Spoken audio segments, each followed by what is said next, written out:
Zipper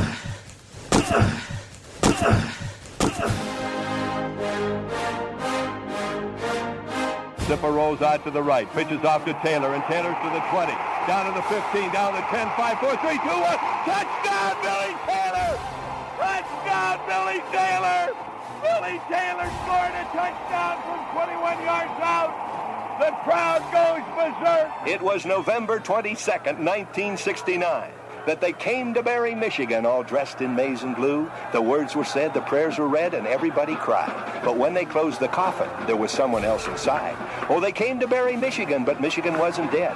And when the game was over, it was someone else instead. 11 Michigan Wolverines put on the gloves of gray, and as the organ played the victors, they laid Woody Hayes away. Under center is Wangler at the 45. He goes back. He's looking for a receiver. He throws downfield to Carter.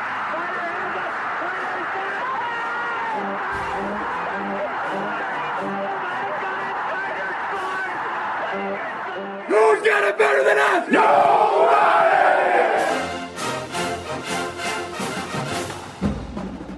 Welcome to the Michigan Man Podcast on Wolverine Sports Radio, a member of the V Sporto Network, and in partnership with SB Nation's Maize and Brew, for Wolverine fans from coast to coast. Go Blue, and welcome to the Michigan Game Day edition of the show. I'm your host, Mike Fitzpatrick. Joining us in just a moment for the first time this season will be the Angel of the Big House, beat writer Angelique Chengelis from the Detroit News. But let's get it rolling with my view from Section 17. Saturday's win over ECU was solid and satisfying. They were a well-coached team with some very good young talent. It was a good test, and I thought we responded very well. You just don't know what you have until your guys get out there and play at real game speed against someone other than their own teammates. There were some clunky moments for the offensive line, but that will all get fixed in the coming weeks. A 30-3 win with solid play on both sides of the ball was impressive. Now it's time to get better and show that progress in Week 2 against UNLV. This week, Jay Harbaugh will coach the first half, and Mike Hart will take over in the second half. At the Monday presser, our guest today, Angelique Chengelis, asked Jay Harbaugh, how do you define your responsibility for Saturday, and will you give a pregame speech? I suppose I will. I haven't thought about it much. That's kind of, the work to winning a game is, as you guys know, it's all done well before that. That's something that I'll think about beforehand. But in terms of the responsibility, I think Coach Harbaugh said it best, and he said it, I believe, last week as well.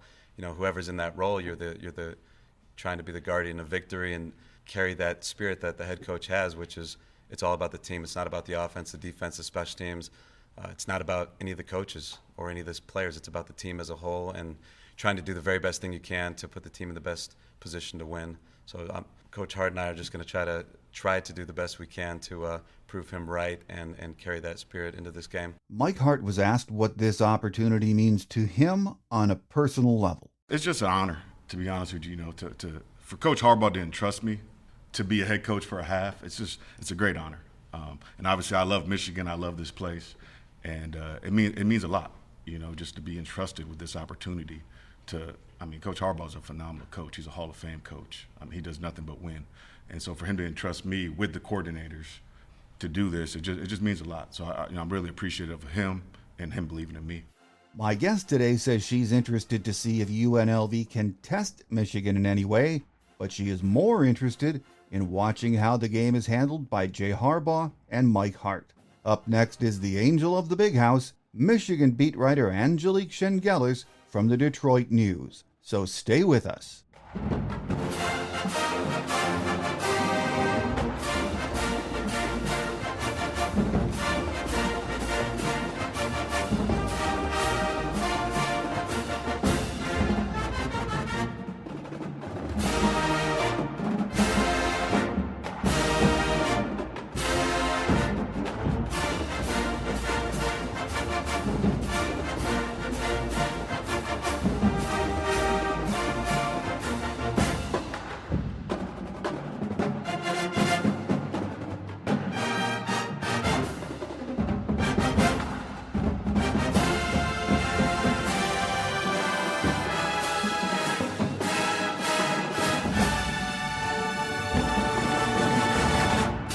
Here with us on our game day segment as we get ready for week 2 and a visit from UNLV is beat writer Angelique Chengelis from the Detroit News. Back for the first time this year. Welcome, Angelique. It is a pleasure, as always, Mike. I really always enjoy talking to you. And the same here. And we have week 1 under our belt now to talk about and look ahead, of course, to Saturday.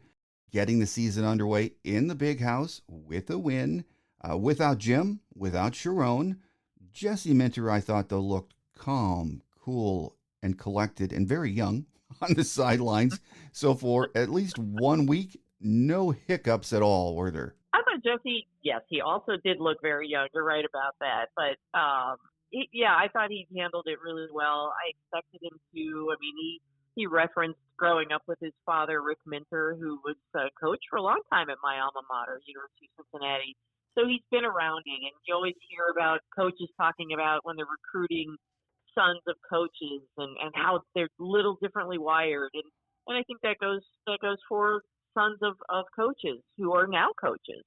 And I had no doubt that he would carry himself as a head coach as he did on the sideline, and carries himself so well on game days as the defensive coordinator. So didn't expect any hiccups and certainly didn't see any from him. He certainly did a good job, and he gives you that very calm demeanor, which I think is great on the sidelines. But as far as the game went overall, first thing, were you surprised that ECU was pretty darn effective in stopping the run out of the gate? No, I mean, I really thought that would be the game plan. And talking to some of the coaches before, just chit-chatting, they really thought this would be a good team. And yes, everyone knew that they had lost a lot from their 8-5 season last year, but they felt like this was a pretty solid team with a solid coaching staff. So I don't think they were surprised by this.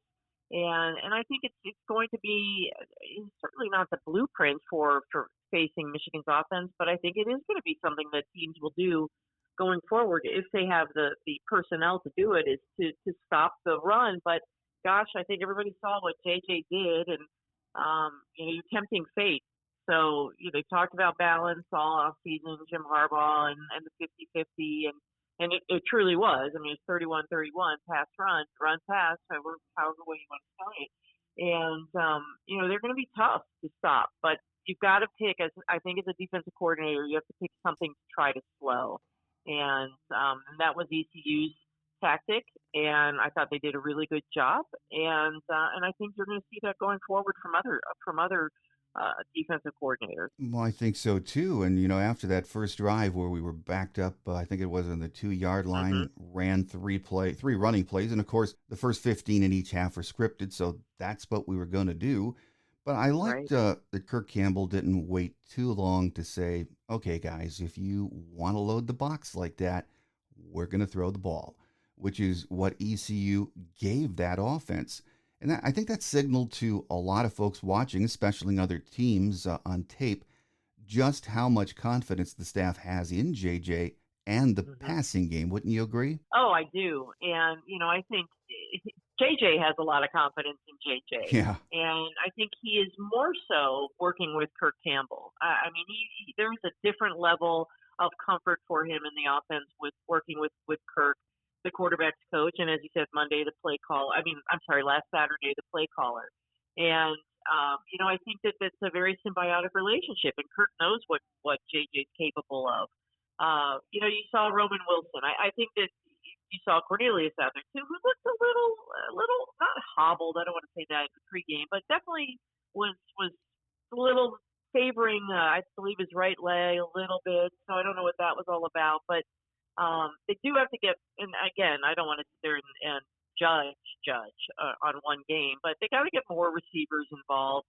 But Roman is the guy they gave the one jersey to, and certainly wants to be JJ's go-to. But I think it'll be interesting to see as the season goes on how the receiver group is going to unfold and who you're going to see emerge to complement Cornelius and Roman. But going back to the point about JJ, I mean, he just looked so comfortable. Everybody saw it in his poise, and I mean, he said after the game, he just feels so good. And compared to last year, when he's coming off the shoulder issue and the competition with Cade McNamara. He's in a really good place in every facet. Yeah, and you look at those numbers, 26 of 30, 3 touchdowns, moved in the pocket and felt pressure so well. And yeah, I know it's week one. We all tend to get very excited about one performance, but he sure looks like a guy ready to make the next step, doesn't he? He does, and he sounds like it. And I think they're both important. When you have the proper mental approach, and we could talk for hours about JJ's mental approach. And I talked to him a while about it at the end of July at the Champions Circle golf outing. We sat down for a while and we talked about meditation and how important that is to him. And because this kid's getting pulled in so many directions with NIL, with different marketing things he has to do, not to mention school and the team. And he's like, yeah, I can completely handle it. I get up every morning and meditate, and that just sets the tone for him. And I think it's probably something that maybe more players do than we know. But I think for JJ, he really is balanced in every way. And it's going to show, and it did show, obviously, in game one, in his game and in his performance. And, he's also a guy that everybody follows.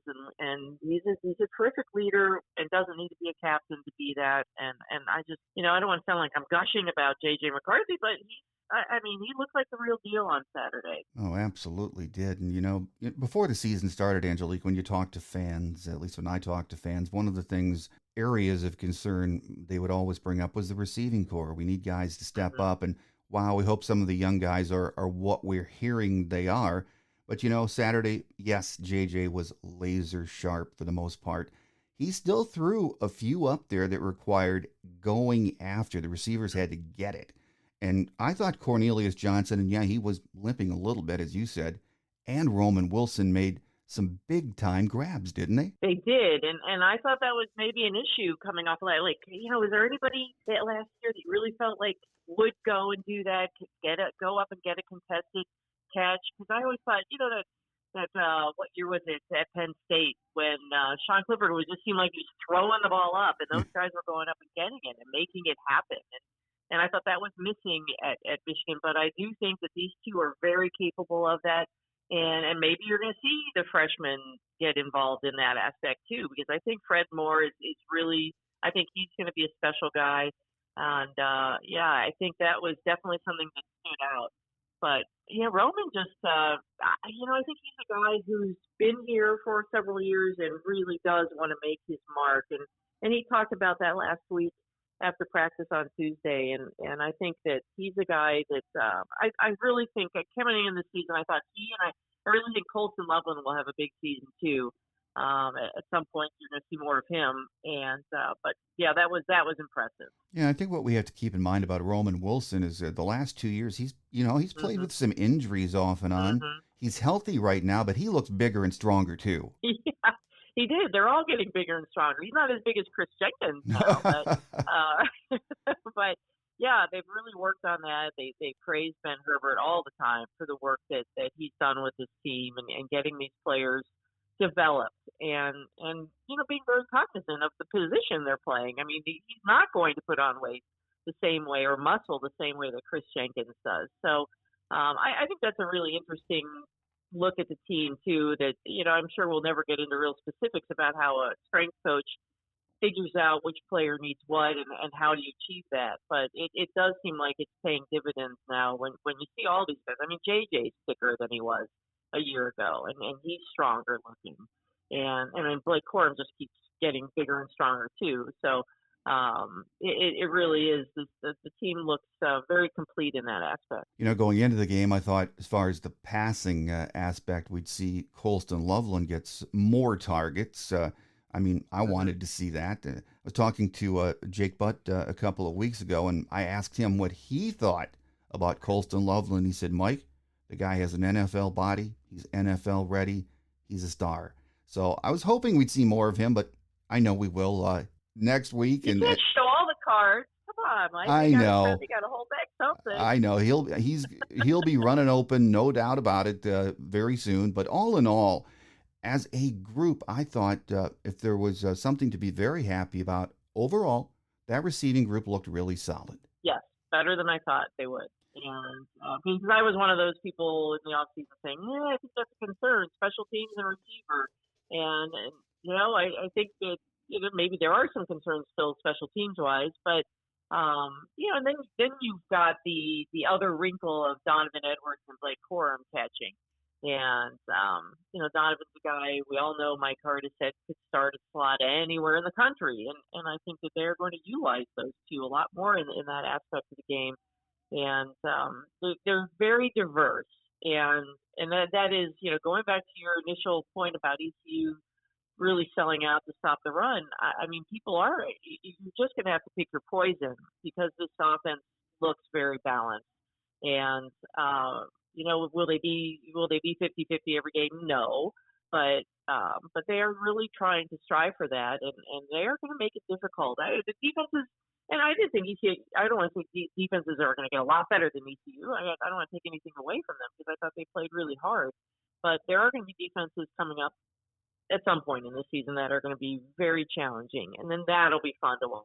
Absolutely. And I think, a lot of the fan base thought, hey, we're going to come out and just do what we did most of last year, which was, at times stubbornly run the ball down a team's throats.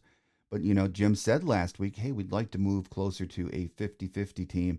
And at least on Saturday, 31 throws, 31 runs. Again, it's one game, and you're right. We can't do that every game. We have to take what the defense is going to give us. But I think that might, in a way, have been sort of a blueprint for what we're going to see this year. I do. I think so, too. And you could say, well, a lot of those the rushing stats, the carries got padded a little bit later in the game.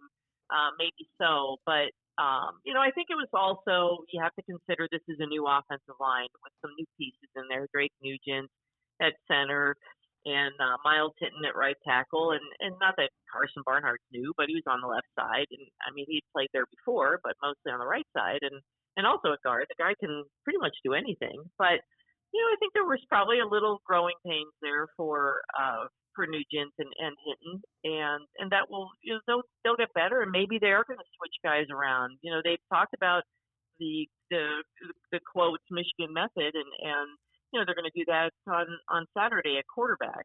They gave Davis Warren the first chance as backup last Saturday. Jack Tuttle will get the chance this week, and maybe they still move pieces around on the offensive line until they really figure out what's the best starting five. So, I think that there were little holes there that they need to work on, and they'll get that together, obviously. I mean, and missing Sherrell Moore probably didn't help either with the offensive line last week. Right. So, I think that when you look at the run game, there were a couple things. People are like, why weren't there more yards? I mean, you can't please everybody. Some people wanted the 250 rushing yards, but it just wasn't there. So, it is. They're going to be. I really came into the season thinking they'll be 55-45 run pass. So we'll see at the end of the year. We'll talk before the Ohio State game and see where that is. Well, defensively, I think it's nitpicking to find fault with pretty much anything in that performance. Some might say the pass rush was missing, but hey, ECU was running those 3-step drops for the most part, getting rid of that was that's what they wanted to do, get rid of the ball fast. So it's really hard to be too critical about not getting that many sacks or a sack, isn't it, Angelique? Oh gosh, no. I mean, I actually thought they played really well, and I Mike Sanders still doesn't get that interception without Kenneth making that putting that pressure on Garcia.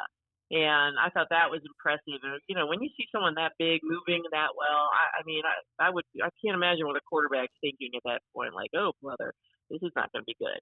But, I think it's going to be there. And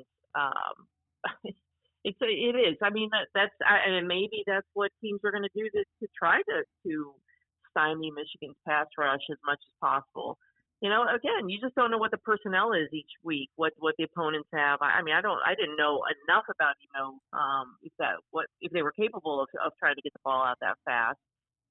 But it'll come. I mean, Braden McGregor talked to him Monday. He didn't seem too fazed by, yes, of course you want to have the sack stats, but they didn't seem too phased. They felt like they played pretty well, and I thought they did too. Yeah, I thought they played really well. And when I went back and looked at the game a second time, watching that defensive line, I thought it was pretty vanilla. They weren't really Yeah. showing you a lot of what we're going to see, especially when we get into the Big Ten season. It was pretty much lining up and saying, here we come. So, yeah, I wouldn't take too much from that performance or get too worried about it.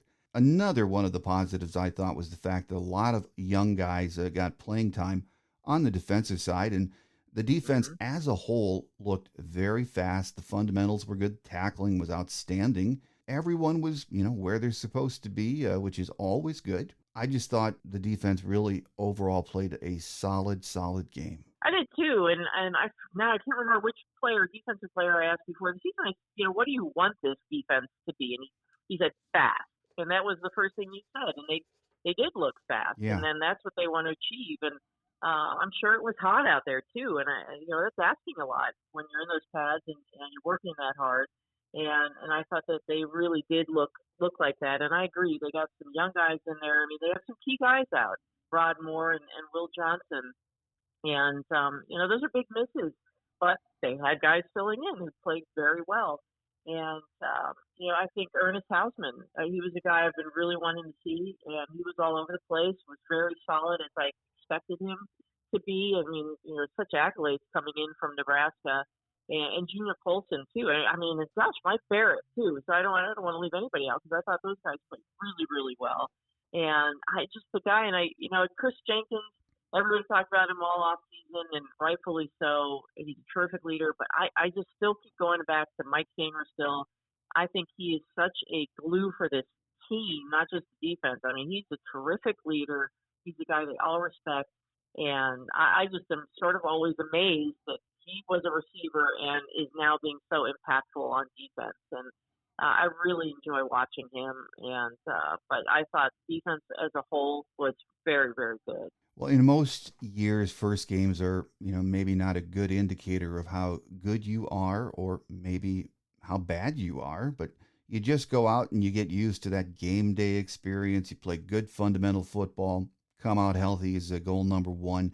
If you do that and you beat a team like ECU handily, I say it's a good day. And you know what? I think ECU is not a bad football team. I think we're going to see that play out over the course of the year. I know a lot of fans just, looked at them and said, man, it's ECU. We should roll these guys. But hey, hmm they had 8 guys from last year's team make NFL rosters, which tells me hmm they're recruiting really good football players. So, 30-3, hey, I'm happy with that. And at the end of the day, that was a really good first game and test for Michigan. Yeah, I mean, and I happen to think that they're probably the best of the non-conference teams, Oh, and I yeah. thought that going into the season. So I'm not saying they're going to cruise against UNLV. I kind of think they will. And same with Bowling Green in week 3. But yeah, I think the coaches felt that way too, going in that ECU was going to be a test. I mean, they kept talking about it a lot, and the players clearly have been listening because they're like, we're not going to not have focus on this team. And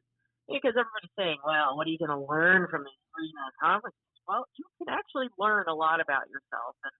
And I thought that was Terrell Mullings touched on that last Monday, saying you learn a lot because you learn even if it's what people might say is an easier opponent, you still learn about how you deal with that.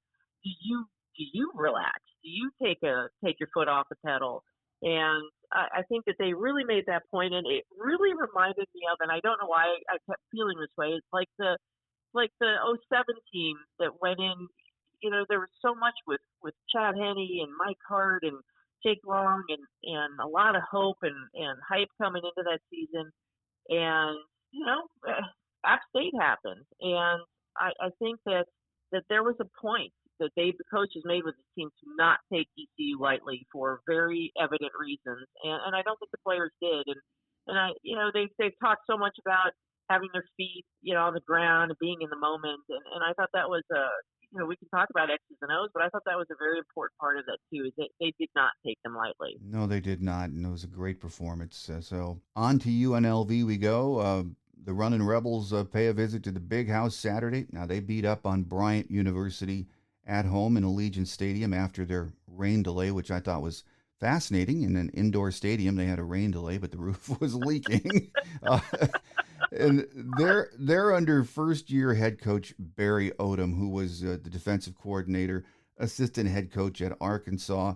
And they have some good players, but, this is another game that if Michigan is workmanlike, I won't say it will be easy, but it's hard to see any surprises coming from UNLV, isn't it, Angelique? Oh yeah, I mean, I think I'm more interested in watching how it's going to work with Jay Harbaugh coaching the first half and Mike Hart the second half, and I think that's going to be kind of fun to watch how the baton's handed and how they handle that, because that could be tricky. I don't think it will be, but I was just reading earlier what Odom said at his press conference, and I sometimes you think it's coach speak, but I think he was being very sincere that he hasn't found a weakness in Michigan, and he's watched film, and I think he's worried about the explosiveness that they have on offense, and I think you have to be very worried about a quarterback who's had a year in the system and is working with a quarterback coach he feels so comfortable with, and I think that's going to be tough for UNLV, and they can talk about being more disciplined on defense and all those things, but it's going to be tough for them to come into Michigan Stadium and to play them. I mean, I don't want to say they're not going to challenge them. I mean, I always think every team's a challenge, but have a chance to do anything to upset the Michigan offense or defense. Yeah, when I was watching, or got a chance to watch the UNLV Bryant University game, and when UNLV was on defense, I thought, what in the world kind of a defense is this? There's no one on the line of scrimmage. And then I started to realize that, hey, this is Mountain West football where they just sling it around, even though they were playing Bryant University. It was a 3-6-2 defense they were playing, of course, not geared to stop the run. And yesterday I was taping with UNLV's radio color analyst, Caleb Herring. He's a former UNLV quarterback. And I said, hey, Caleb, are they really going to run that 3-6-2 defense? I know Arkansas ran it last year, and he said, they're going to run it, Mike. And he said, I think that's one of the things that could give Michigan problems because it's a very unorthodox defense. It breaks every rule in what you expect a defense to do. But still, I'm really anxious to see them line up and play that in the Big House against Michigan. It might break every rule, but you have to have the players who are totally bought in and can pull it off. And I mean, I'm not saying they can't, but it just seems like something that's very gimmicky. And yeah, I have a feeling that Michigan will be fine, and yeah. But you're right, it'll definitely be fun to watch, and but I mean, really, I really do think that I'm just very curious about the two head coaches for Michigan and that aspect of it, because yeah, exactly. I'm sure Jay Harbaugh wants to have a huge lead to hand it over to Mike Hart, and then see what Mike Hart does with his chance, but. Yeah, I mean, every opponent has something, and they're going to try to do whatever they can to upset Michigan, or disrupt. I don't want to say upset, disrupt Michigan, particularly on offense. But I think that again, I think the number of weapons will be really the undoing for UNLV. Well, last week I watched as many Big Ten games as I could. Maybe the only chance I'll get to do that. But a couple were played before the weekend, which was fun. Not too many, eye-popping, impressive performances out of the conference, I must say. Other than I thought Penn State looked really good on both sides of the ball. Got to watch the entire Ohio State game on tape. And, I don't take much from that game. It looked like Ryan Day was calling the plays, which maybe surprised me a little bit. Very vanilla, not much sizzle from that Buckeye offense. But anything from week one in the Big Ten that made an impression on you? Not so much. I mean, I really thought Penn State would be good coming into this season, and I mean that's the game I watched. I mean, I thought the Minnesota game, and I did one of those polls where you pick the most valuable win or whatever the question was, and I think most people say Ohio State. This was asking about Michigan, and I mean I think putting Ohio State, sure, of course that's your most valuable win, but it's sort of obvious, and I just thought, well, going into Minnesota, maybe even Nebraska. I mean, Nebraska played tough, and I think any one of those wins Michigan if they get those will be very important wins for them, and because I think they both can be tricky. So I was really interested to watch Minnesota and definitely Penn State, going back to that point, because I think they're very balanced as well, and I think they've got a young quarterback who I've talked to people in Ohio who covered him in high school, and he's a special player. So I think that Ohio State, I'm not sure. I mean, I think that they've got a few growing pains to work through right now, and I'm sure they weren't going to show a lot because they don't want Notre Dame to see much going before that game. But I really am curious how Ohio State will look by the end of the season with a new quarterback. And there's just a couple different pieces on that team that just didn't look quite settled. So again, it's week one. Don't want to over examine it and point out too many flaws, because I think those things do get worked out, week after week.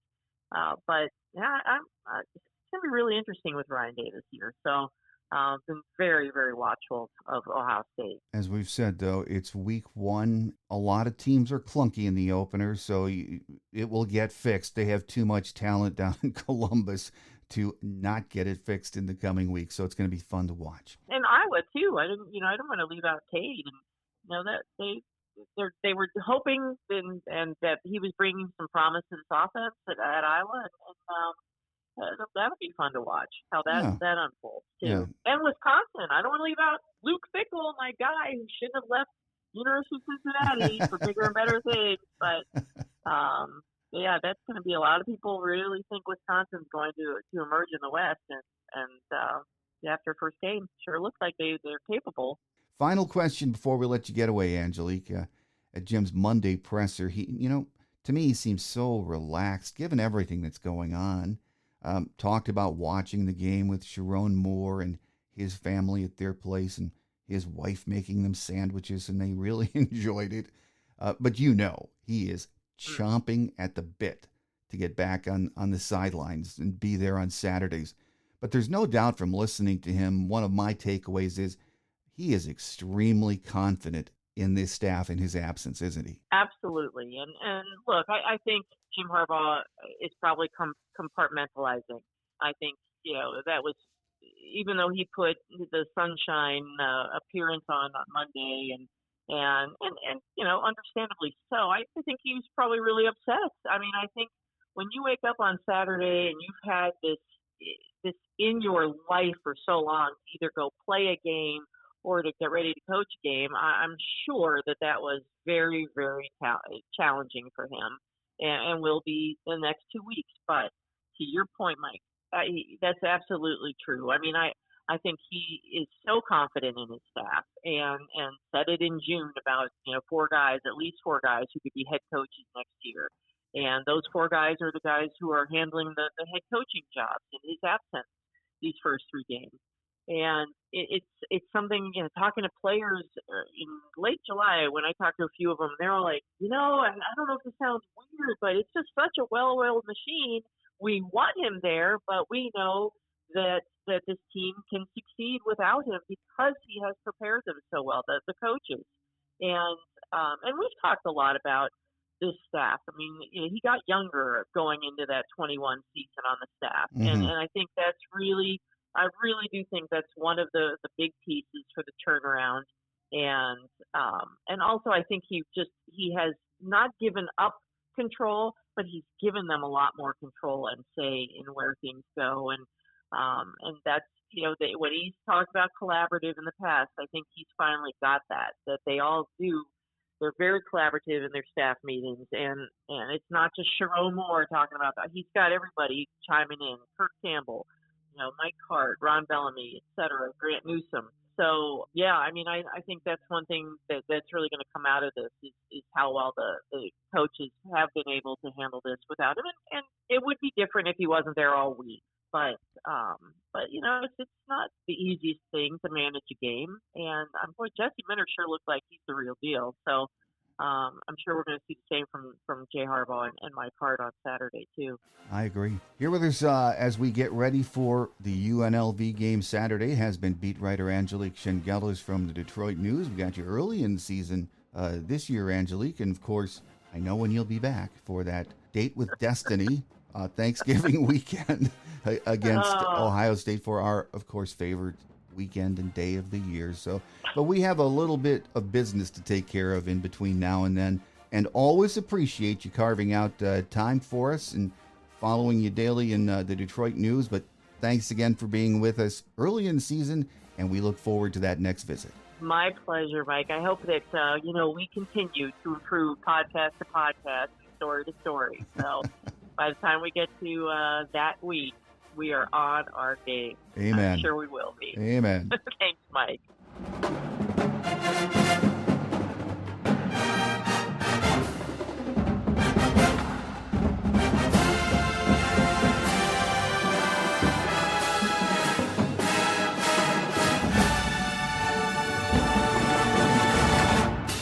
On Quick Hits today, at his Monday presser, Jim Harbaugh said he was very happy the team came out of the opener healthy.